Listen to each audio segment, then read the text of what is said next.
رمضان المبارک کا یہ مقدس مہینہ چل رہا ہے۔ اللہ تعالیٰ نے اس مہینے کے اندر جس طرح ہم سے پہلی قوموں پر روزے فرض کیے ہیں، اسی طرح ہمارے اوپر بھی روزے فرض کیے گئے ہیں۔ اور رمضان کا مہینہ، پھر اس کے اندر یہ روزہ جو ہے یہ اسلام کی بنیادی 5 چیزوں میں سے ایک چیز ہے۔ اللہ تعالیٰ نے جن 5 چیزوں پر اسلام کی بنیاد کو رکھا ہے، ان 5 چیزوں میں سے ایک چیز روزہ بھی ہے۔ تو روزے کی بڑی اہمیت ہے، اس لیے ہم تمام مسلمانوں کو چاہیے کہ ہم روزے کا اہتمام کریں، روزے رکھیں۔ اللہ کے نبی صلی اللہ علیہ وسلم ایک حدیث کے اندر ارشاد فرماتے ہیں کہ روزے کا نعم البدل کوئی نہیں ہے۔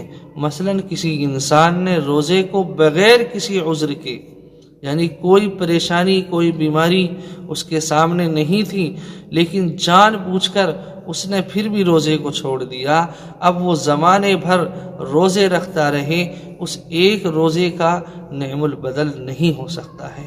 اسی لیے اللہ کے نبی صلی اللہ علیہ وسلم نے ارشاد فرمایا کہ رمضان کے روزے کا کوئی نعم البدل نہیں ہے۔